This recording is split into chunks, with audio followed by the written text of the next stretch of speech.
Hello my dear student, आज हम लोग बेटा सेट नंबर 1 2023 का कोड है आपके पास CA, इसका लास्ट क्वेश्चन डिस्कस करने जा रहे हैं। ठीक है, आज हम लोग सेट नंबर 1 कंप्लीट कर लेंगे। तो आपके पास लास्ट क्वेश्चन जो आए वो देखिए यहाँ पर दिया है। ठीक है, describe the industrial manufacture of ethanol, give also the chemical reaction, what form after dehydrogenation of ethanol and mechanism, इसका मैकेनिज्म भी लिखना है। तो हम लोग देखिए क्वेश्चन नंबर आपको यहाँ पर लिखा हुआ मिल जाएगा। ठीक है, सबसे पहले तो इंडस्ट्रियल मैन्युफैक्चर ऑफ एथेनॉल करना है बेटा। तो इंडस्ट्रियल मैन्युफैक्चर हम लोग कैसे करते हैं? Bye fermentation of molasses. Molasses को आप हिंदी में सीरा समझो, सीरा सुक्रोज, जो गन्ने का से जब चीनी उनी बनता है ना, तो वहाँ का जो भी सीरा होता है उसके फर्मेंटेशन से एथेनॉल बनाया जाता है लार्ज स्केल पर। ठीक है, तो आप मोलेसेस वही सुक्रोज वाला फार्मूला लिखिए। ठीक, C12H22O11, और यहाँ पर इसका वाटर से रिएक्शन इन्वर्टेज एंजाइम की प्रेजेंस में कराते हैं तो ग्लूकोज फ्रक्टोज बनता है। और स्पेशल एंजाइम जब आता है जाइमेज ना, तो ग्लूकोज को एथेनॉल में चेंज कर देता है। ये आपके पास इंडस्ट्रियल मेथड से प्रिपरेशन है। अच्छा, यहाँ पर फर्मेंटेशन क्या होता है ये देख लो बेटा। Large organic compound break into small organic compound by enzyme are called fermentation. ठीक है, अच्छा लार्ज ऑर्गेनिक कंपाउंड मान लो 12 कार्बन वाला था ना, अब आपने इसको तोड़ा 6 कार्बन वाले में एंजाइम के द्वारा, तो लार्ज ऑर्गेनिक कंपाउंड किसी में तोड़ रहा है? कम वाले में ना, स्मॉल में, by special enzyme is called fermentation. वैसे देख रहे हो यहाँ पर बेटा 6 कार्बन है, लेकिन अब इसको जाइमेज एंजाइम किस में तोड़ दे रहा? 2 कार्बन में। ठीक है, तो यही फर्मेंटेशन है। अच्छा, इसके बाद हम लोग देख रहे हैं कि पूछा है इसका second part, dehydration of ethanol. अच्छा, क्वेश्चन में कहीं कहीं हो सकता है डिहाइड्रोजनेशन ऑफ एथेनॉल। ठीक है, तो इस केस में दोनों का मतलब एक समझ सकते हैं, लेकिन हम यहाँ पर रिएक्शन क्लियरिफाई करने के लिए अलग अलग लिख रहे हैं बेटा। देखो, डिहाइड्रेशन वैसे सभी लोगों के थिंक में होगा कि वाटर का रिमूवल ना, वाटर निकलेगा। तो चलो यहाँ से वाटर निकाल दें, जैसे यहाँ से OH और इसका एक H, तो वाटर बाहर जाएगा तो आपके पास C2H4 बचेगा, एथीन। डिहाइड्रेशन हो जाएगा। जनरली एल्कोहल के केस में दोनों को एक ही बोल दिया जाता है। ठीक, तो अब आप देखोगे यहाँ पर, लेकिन एक्चुअल में आप यहाँ पर देखोगे तो डिहाइड्रोजनेशन जब वो कहेगा ना, डिहाइड्रोजनेशन मतलब H2 का निकलना। अब यहाँ से जब हम कापर मतलब मेटल के साथ 573 केल्विन पर हीट किया जाता है, तो यहाँ से एक H यहाँ से निकलेगा तो एल्डिहाइड बनेगा। ये ध्यान दीजिएगा, प्राइमरी एल्कोहल का डिहाइड्रोजनेशन करोगे तो एल्डिहाइड बनता है। अब हमें इसका मैकेनिज्म, डिहाइड्रेशन वाले का मैकेनिज्म पूछा है। ठीक है, तो चलो मैकेनिज्म देख लें। 3 स्टेप में मैकेनिज्म होती है, काफ़ी आसान है, कोई बहुत बड़ी बात नहीं है। 5 नंबर का क्वेश्चन तो भी है। अब आपके पास देख लो बेटा, यहाँ पर मैकेनिज्म हमने एथेनॉल लिया। ठीक है, यहाँ पर आपके पास इसको आप कर लीजिए 170 डिग्री सेल्सियस टेम्परेचर या 443 केल्विन। तो यहाँ से वाटर रिमूव हो जाएगा, मतलब डिहाइड्रेशन हो जाएगा, एथीन बन जाएगा। अच्छा, ये कैसे बना इसी को हम लोग वो मैकेनिज्म में देखेंगे। तो 3 स्टेप में होगा। पहले स्टेप में क्या बनेगा बेटा? Protonated alcohol. अच्छा, जो एसिड है ना, एसिड आप कहते हो H+ आयन देता है, तो H+ आयन वही एसिड से आया है। अच्छा, ये OH है, इसका लोन पेयर है, तो इसके पास इलेक्ट्रॉन नहीं है ना, तो ये क्या है, इसका लोन पेयर इस पर अटैक कर देगा, तो देखोगे H इसके साथ चला जाएगा, तो ऑक्सीजन पर एक पॉजिटिव चार्ज आ जाएगा। अच्छा, ऑक्सीजन ज़्यादा इलेक्ट्रोनेगेटिव है तो इस पर पॉजिटिव चार्ज अच्छा नहीं है, तो ये ऑक्सीजन इस कार्बन से इलेक्ट्रॉन ले लेगा, तो ऐसे यहाँ पर टूट जाएगा। मतलब कि ये अभी अगले स्टेप में ये होगा। अभी इतना जानना कि ये प्रोटोनेशन हो गया है, ये प्रोटॉन है। ठीक है, H+ को प्रोटॉन बोलते हैं। प्रोटॉन यहाँ पर आ गया तो प्रोटोनेशन हो गया। ठीक, जैसे आप सब वाटर पानी पीते हो ना, हाइड्रेशन कहते हैं, H2 का लेना। ठीक है, वैसे H+ आ गया तो प्रोटोनेशन हो गया, प्रोटॉन का आना प्रोटोनेशन। पहले स्टेप में क्या बन रहा, प्रोटोनेटेड एल्कोहल, इसी को एथिल ऑक्सोनियम आयन कहते हैं। और ऑक्सीजन पर इस पर पॉजिटिव चार्ज आ गया जो अच्छा नहीं है। अब क्या करने वाला है अगले स्टेप में देखो, फार्मेशन ऑफ कार्बोकैटायन। अभी जो ऑक्सीजन है ना, इस कार्बन वाले बॉन्ड जो है कार्बन ऑक्सीजन के, यहाँ से इलेक्ट्रॉन लेगा, ऐसे टूटेगा और वाटर के रूप में बाहर जाएगा। अच्छा, जब ऐसे टूटेगा तो इस पर पॉजिटिव चार्ज आ जाएगा, ठीक। तो अब यही कार्बोकैटायन होता है जब कार्बन पर पॉजिटिव चार्ज आता है, लेकिन हमें बनाना है एल्कीन। तब क्या होगा, formation of ethene by elimination of proton. तो यहाँ से एक प्रोटॉन बाहर निकलेगा जब बॉन्ड, अच्छा हम इधर तोड़ेंगे ना, तो अब इसका मतलब ये है कि ये दोनों इलेक्ट्रॉन इधर आने वाले हैं, तो इसके बीच में क्या बन जाएगा बेटा, इस पर मान लो अभी तुम यहाँ नेगेटिव, इसको देख लीजिए आप, इसको आप ऐसे समझ सकते हो, ये हम लिख रहे हैं, देखो ये आपके पास ऐसे ही तो था। अब इस बॉन्ड को ऐसे तोड़ा जा रहा है, देखो इस बॉन्ड को ऐसे ऐसे घुमा रहे हैं ना। अच्छा, तो ऐसे घुमा रहे हैं तो इस पर नेगेटिव चार्ज आ जाएगा और ये H+ के रूप में बाहर जाएगा। तो ये डीप्रोटोनेशन हो रहा ना, डीप्रोटोनेशन मतलब H+ का निकलना, डीप्रोटोनेशन। अच्छा, यहाँ पर नेगेटिव, यहाँ पर पॉजिटिव चार्ज है, तो इसके बीच क्या बन जाएगा, बॉन्ड बन जाएगा। तो यही तो बॉन्ड बनाया गया यहाँ पर, देख रहे हो, और रेज निकल गया। तो ये 5 नंबर का क्वेश्चन कंप्लीट कर लिया है हम लोगों ने, ठीक। अब इसी का R होता है ना, एक ऑप्शन और होता है कि आप चाहे ये करिए चाहे R वाला करिए, तो उसको देख लें, रिएक्शन में दिया है कंप्लीट करने के लिए। ABCDEF आपको बताना है, हालांकि मैंने अब अलग से यहाँ पर इतना देखो पेपर में दिया था, ये बताना था आपको। तो जब कंसनट्रेटेड HNO3 से रिएक्शन करोगे हो बेटा, तो यहाँ पर 2,4,6 ट्राई नाइट्रोफिनाल बनता है, जिसे पिक्रिक एसिड कहा जाता है। काफ़ी इंपॉर्टेंट रिएक्शन ये है, ठीक है। देखो अच्छा, 2,4 कैसे, जिस पर OH लगा उसको 1 मान लिया, 2, 3, 4, 5, तो कहाँ कहाँ NO2 किस पोजीशन पर लगा है वो इसका नाम है, और कॉमन नेम इसका क्या है बेटा, पिक्रिक एसिड है, ठीक। अच्छा, दूसरा रिएक्शन देख ले बेटा, फिनाल है ये। अच्छा, ये भी फिनाल है, इसका नाम हम लिख दीजिएगा तो अच्छा रहेगा, ये भी फिनाल है। अच्छा, ये क्लोरोफॉर्म है बेटा, ठीक है, CH क्लोरोफॉर्म ये है। जब फिनाल क्लोरोफॉर्म से रिएक्शन करता है एक्वस NaOH के प्रेजेंस में, तो सैलिसिल्डिहाइड बनता है। और ये रिएक्शन कौन सी होती है बेटा, रैमर-टीमैन रिएक्शन होती है। ये रिएक्शन क्या बोलती है, रैमर-टीमैन रिएक्शन।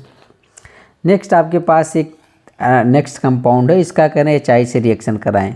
तो जब ईथर होता है ना, जब ईथर वाले ऑक्सीजन से एक ऐसा कोई कार्बन जुड़ा होता है जो टर्सरी होता है, तो I उधर ही आकर लगता है, मतलब इस कार्बन से I लगेगा और इस ऑक्सीजन से H, मतलब HI लाओगे तो एक H इनको दे दोगे और एक I इस कार्बन को दे दोगे, तो आपके पास यही बनेगा ना, CH3 CH2 CH2, और O था एक H इनको दे दिया तो OH बन गया, और I इधर दे दिया तो ऐसे बन गया, तो ये प्रोपेनॉल हो जाएगा, ये C वाला हो जाएगा, और 2-आइडो 2-मेथिल ब्यूटेन, ये D हो जाएगा।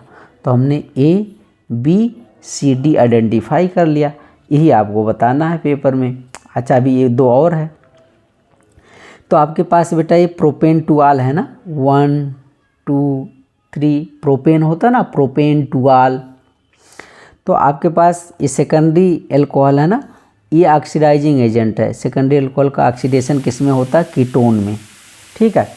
और नेक्स्ट में आपके पास एसिटिक एसिड है।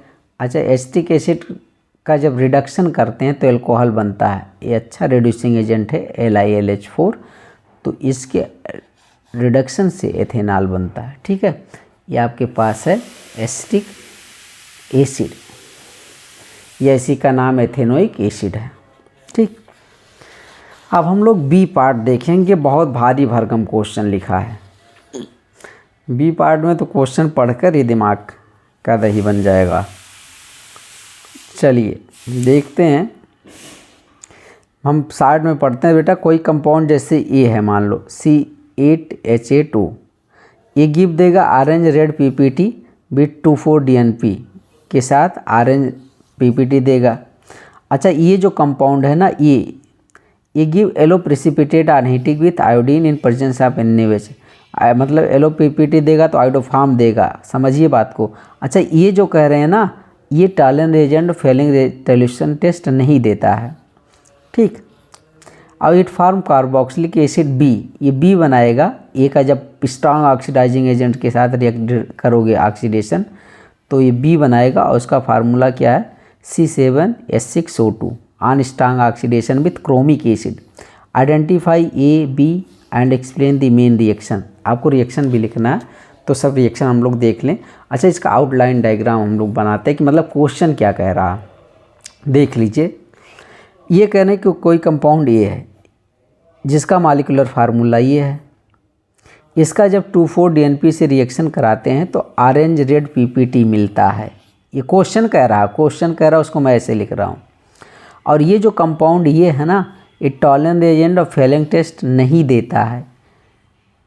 तो एल्डिहाइड का टेस्ट है ये टॉलन रेजेंट फेलिंग सोल्यूशन, तो इसका मतलब ये एल्डिहाइड नहीं, ये कीटोन है। और दूसरी बात इन्होंने कहा कि ये जो कंपाउंड ये है, जब इसका I2NaOH से रिएक्शन कराओगे तो LOPPT बनेगा, मतलब आइडोफार्म टेस्ट देगा। तो आइडोफार्म टेस्ट वही देगा जो कार्बोनिल कार्बन से जिसके साथ क्या लगे होते हैं, कार्बोनिल कार्बन से बेटा जिसमें CH3 ग्रुप होता है, ये वो देगा टॉलन टेस्ट। तो हमें लगता है जो आपका ये कंपाउंड है ना, ये एसिटोफिनोन है। देखो 6 कार्बन यहाँ हो जाएगा, एक 7 एक 8 कार्बन, 5 हाइड्रोजन यहाँ, 3 8 हाइड्रोजन और एक ऑक्सीजन, तो C8H8O ना।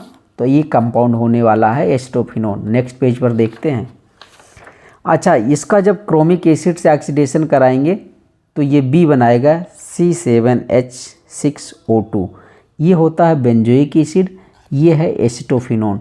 तो हम यहाँ पर ये लिख सकते हैं, लेकिन अभी दूसरे पेज पर हम इसका ओरिजिनल रिएक्शन लिख रहे हैं, उसको आप सबको लिखना है। अब 5 नंबर का है तो ये बना दोगे तो काफ़ी अच्छा रहेगा, ठीक। अब यहाँ पर देखेंगे आप सब,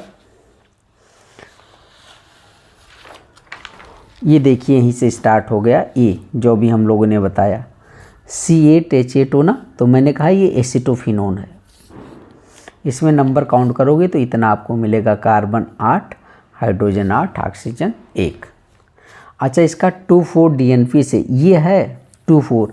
अच्छा, इसको 1 मान लो, इसको 2, इसको 3, इसको 4, इसको 5, इसको 6। तो 2,4 डाई नाइट्रो ना, मतलब 2 नाइट्रो है, और ये फेनिल हाइड्राजीन, ठीक है। तो ये आपके पास है। अब यहाँ से H2 और इसका O, मतलब वाटर बाहर जाएगा, तो इस कार्बन से N जुड़ जाएगा, इस कार्बन से डबल बॉन्ड के साथ। देखो मैं कार्बन से N को जोड़ दिया हूँ, बिल्कुल ऐसे ला करके, केवल यहाँ से H2, यहाँ से O निकाला हूँ और इस CH3 को नीचे कर दिया। तो इसको 2,4-DNP डेरिवेटिव बोलते हैं, और यही ऑरेंज रेड पीपीटी होता है। तो बेटा कंपाउंड ये आपके पास क्या आ गया, एसिटोफिनोन।